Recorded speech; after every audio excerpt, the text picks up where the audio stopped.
Welcome to Handi Quilter Watch and Learn. Today we're going to take one block and show you how to quilt it 2 different ways.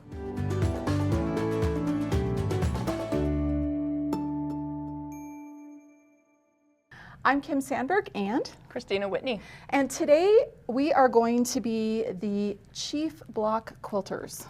How does that sound? Okay. I like it. I Yep. like it. So we have actually a really fun challenge that we're taking on this next year in partnership with the magazine American Patchwork Quilting. And they are sending us 2 blocks for each issue, and they're asking us to quilt them 2 different ways. Yes, so one a little bit more simple and one a little bit more intricate. Exactly. So we are really excited to do this. We're always looking for great ideas to film with, and we thought this would be something really fun. So let's take a look at the block that we're working with today. Okay. This is the classic log cabin. And I'm going to pull this off so we can get rid of that glare. Kristina's got the block right here, and it's a nice big block. It's a 14-inch block, is that right? Correct.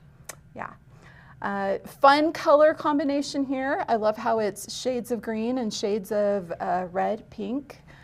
Whatever you want to call those colors, for sure. It's really fun, and yeah, we're just gonna do some drawing for you, and then we're gonna actually stitch it out, and we're gonna talk about some of our other choices for finishing these 2 blocks. So Kristina, well, actually, I have the paper over mine. Do you want me to start with mine, or? Yeah. Let's dive into it. Let's see what you come up with. Okay. So we've got some Quilter's preview paper here over the top of the block so that we can try out some designs. And but just before we started filming, I was explaining to Kristina some ideas I had, and I started sketching some of them out. And she's like, wait, stop. We need to be filming this. So I erased, and we're starting over again. We're just using a dry erase marker on the preview paper, and we've got some padding scraps handy in case we need to erase. So I think we decided I'm doing the little more complex design, is that right? So I love the way that this block has 2 different sides. So I thought I'd do one design on this side and one design on this side so that there's a little bit of opposition going on here. And I wanted to do some straight line quilting on this side. So I'm going to start with a ruler. I'm using our nice big straight edge ruler. And I'm going to come in that 1/4 inch. You know what, Kristina, I'm going to trade you markers. My marker here doesn't want to play nice. That's why we have lots of extras, right? Okay, so I'm going to come in and make a dot right here. And then this is where I'm going to start my lines from. And my idea is I want to take and do a line that starts here, and I'm going to quilt up to each of these points on this red side, and then quilt back out again. So let's just do some drawing here. And everybody, please be kind to my drawing. I'm a much better quilter than I am a drawer, an artist. So we're gonna do there, and I would come back out again. And I'm trying to show you guys what my stitch path will be. So I'm gonna go in and out, and then in and out, in and out. I think you guys are all kind of catching the drift here of what I want to do. Kind of create a sunburst effect. I don't know, input, Kristina, what do you think? Raise. Raise, there we go. What if I move this over to the other side? It could be like the pow on the cartoons. Ooh, I like that, the pow. We'll call this design the pow. That's very fun. And then we'll go to there. What do you think? Do I need to do one? I probably need to do one here too. Maybe we'll do this one. We'll mark like part way on each one. And this one's going to be a little tricky because I'm going to have to move my ruler while I'm quilting and go in and out again. Actually, Suggestion. if we want to keep it consistent, you're doing the top corner here. So if you came up to your top corner there. Is my top corner there going to be too close? Yeah, that might be too close. So maybe. What if you did the center on all of them? I could do that too. See, this is the fun part of designing. Yeah. I totally agree with you on that one. So if I go back and add in these centers. Oh, whoops. It helps if I get it lined up straight. And I'm trying to be careful here so I'm not totally smearing my my marker everywhere. Actually, I kind of like this. I feel like it adds a little more dimension to it. What do you think? Yeah. I like that. A little more regular. Yeah. And One thing that I'm noticing that you are going to need to deal with is if you're going, like your stitch in and out. if you're going in and out, think of how much thread buildup you're going to get here. I'm going to get a lot. So I'm going to, when I start stitching it, and I'll walk through this when I start stitching, I won't necessarily hit exactly the same point every single time. I'll move it a little bit so that I distribute that a bit so that we don't get any puckering or anything. But I really like that. I really like that for that side. I like it in the red. It's kind of that pow like you're talking about.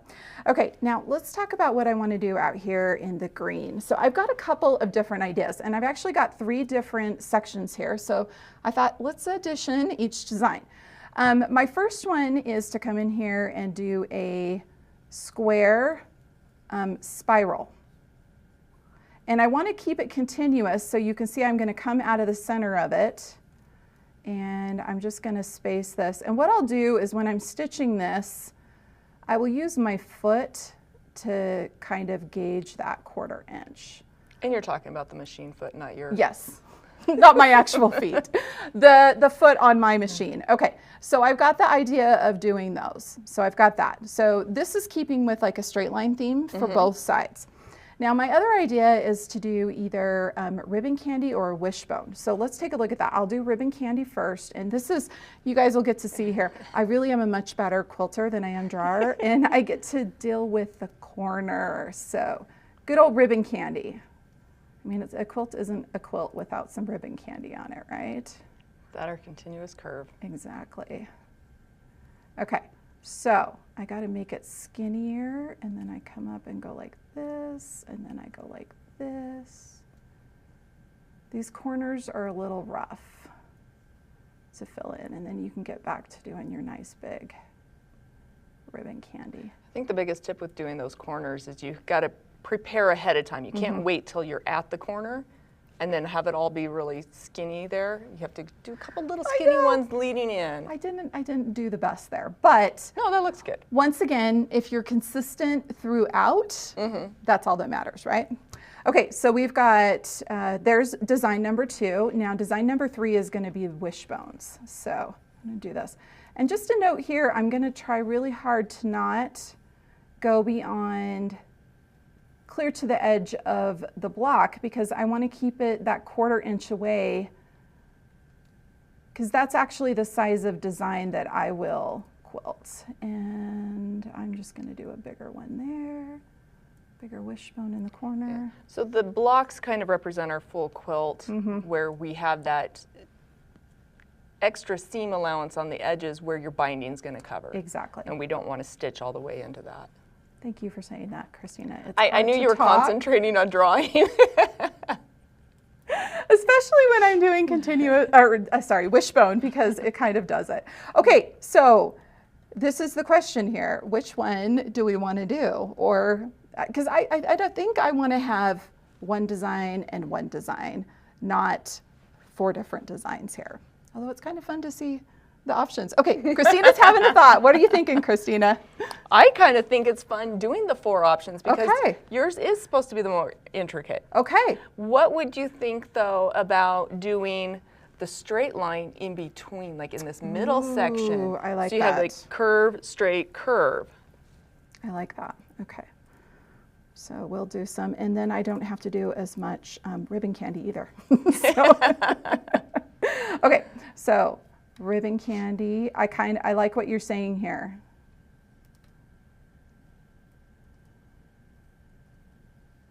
Bigger, smaller, bigger, smaller, big, small. Okay, I don't know if any of our viewers caught on to that talking to yourself thing. It's a great idea to talk to yourself. When you get to my design, that's like the only way I can keep on track. Okay, I'm going to draw kind of a simplified version of this as I'm going through here, because otherwise this will take a long time. The nice thing is, because of the way the piecing is here in the previous strips, it's pretty easy for me to divide this up into squares just by eyeballing it without having to do any marking. Okay, I like what you came up with here, Kristina. I think I'm liking this. So we'll do that last one there. Okay, you know what? I think I like that. I like the straight, curvy, straight, curvy. Looks good. All right, I think I got a plan. Okay, so let's take a second and talk about thread. Okay. So you and I already did some, made some decisions on this, but as we were initially trying to think of what type of thread to use on this, what was our first thought? Because this is solid fabric, the quilting is really gonna pop, right? Yeah, we both went to the variegated. Yeah. So it's got some variety, and especially if you look closely at the blocks, there's different tones even in this like avocado color, the kind of pinks and oranges. So we went for some threads that would kind of bring in all of those different shades together. Exactly. So let me pull this paper out of the way and we'll kind of show you how we like to audition threads. Got some nice static cling going there. So when you audition threads, you want to kind of make a little puddle on the actual fabric itself. Okay, I'm gonna need, I just filed my nails, they're really short. Okay, and we kind of go like this. So we can see that these threads are going to blend a fair amount, but there's still gonna be a little bit of pop because of the variegated. Yeah. I'm excited about using them. I think it's going to be fun. And I think it's important with the puddling that you puddle it over all the different colors. A lot of times you're like, oh, let's just put it on this one color, and then you start stitching on a different fabric and you're like, oh. Yeah, so make sure that the puddled thread covers all the fabrics going in all directions, and you can kind of get an idea what it's going to look like. So, Exactly. I just realized that my design, the way I have it set up, you would use one thread, wouldn't you? Yes. So you know what? That's the perfect lead-in. So let's talk about that because you've got to make a decision now. Are you going to stick with the two different colors of thread, or are we going to maybe do something different? So why don't we swap, because this one is set up under our camera there. We'll just do a little scoot here. Little rolling stool action there. Okay, so I had a couple of different ideas, and yeah, let's pull that over. Yeah. So this first idea, I had feathers in one side and then these straight lines in the other side, and then wanted to simplify it a little bit, so I did my continuous curve throughout this whole thing. Well, I did this so that I didn't have to break my thread at all. Oh. So I had this great path. And when you're just drawing with one marker, you don't think about, oh, I'm gonna have two different color threads.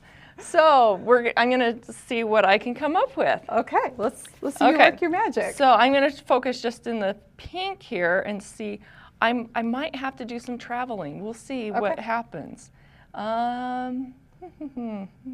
So yeah, which color you want to start with? I'm gonna do the pinkish section. I'm gonna do this first. Oh, I got the bad marker. Here, give me the icky one, and it'll go over here. far away. Where's the garbage can? Okay, so I'm just trying to figure out my path, because again, like I said, I just want to do this continuous curve. So what I'm going to do is I'm going to go to this next one. 1, 2, and then I'm going to do 3. And I have no idea if this path is going to work. I'm just making it up as I go. Then I'm going to hop over to this next pink one. 1. Oh, let's see. I'm trying to find places where my pieces are going to join at points. And you're actually breaking this into each actual piece of fabric is where the continuous curve is going to be in. Okay. So I'm going to do this guy, and again, oh, I don't want to go that way because it won't let me continue. You might have to do some traveling in your seams. Let's go up this one, and while I'm here, I'm going to finish off this section. We'll see what happens here. So we're going to do this pink one. No, I don't want to do that. This is real life, trying to figure out how you want to quilt it. I might have to just travel or break my thread. Yeah. Let's continue this guy. So Oh, that guy's got to go all the way up to here. What was I doing?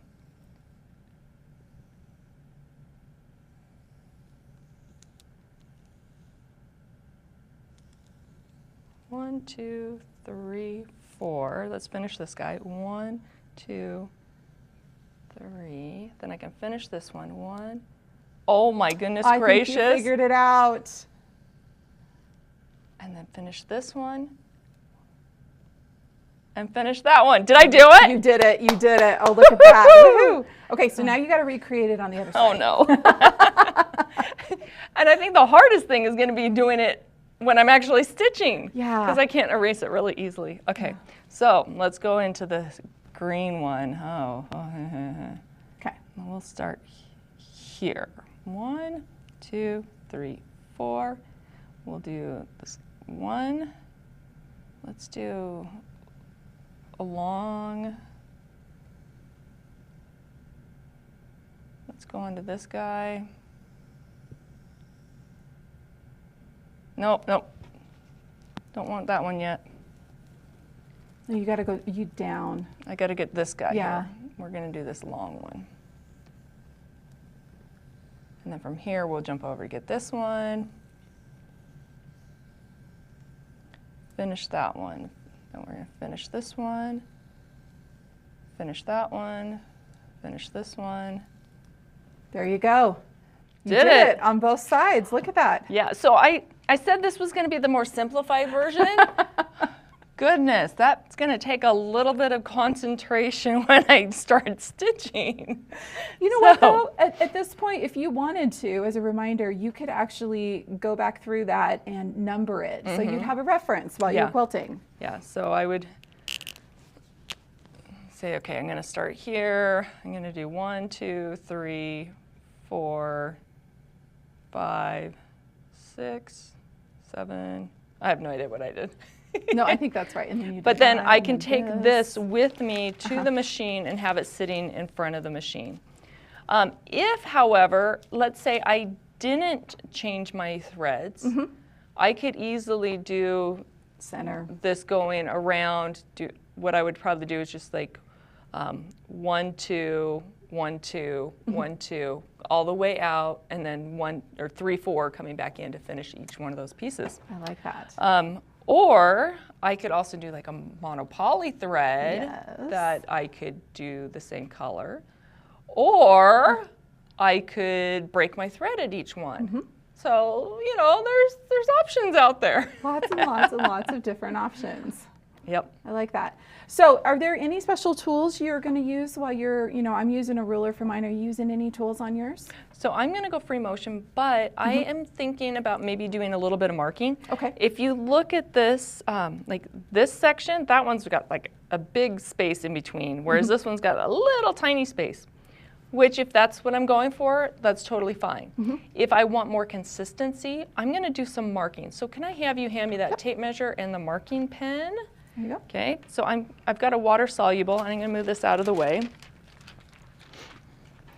And what I'm going to do is, again, I'm doing the actual piecing, so I'm going to measure that.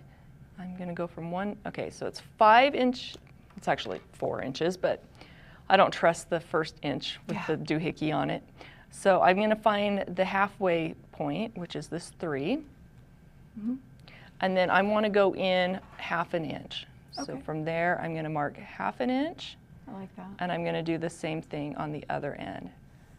So as I'm stitching, I'm going to stitch aiming for that spot and then coming back into the point. And I can mark my side ones also, aiming for that middle point and out. Now that's for people that want it to be super accurate. Yeah. I'm probably just going to go wild and crazy. I like it. So there's options there. Again, if you're going to use a marking tool, this is a water soluble. Make sure that you test it on the fabric before using it. Exactly. So make sure to wash out. Okay. I think we're ready to quilt. What do you think? I'm ready. All right, let's go ahead and move over to the long arm then. Okay.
Two different versions for the same block. Exactly. And I think it was definitely fun to see the maybe little bit of variations we came up with even as we were stitching it out. So, Yep. yeah, lots of fun. Yep. Well, thanks for joining us. Be sure to give us a like and subscribe. And if you'd like to see one of your quilts featured at the end of one of our videos, be sure to use hashtag Handi Quilter anytime you post on social media. We want to say thanks one more time to American Patchwork and Quilting for sending these fun blocks to us, and have fun quilting.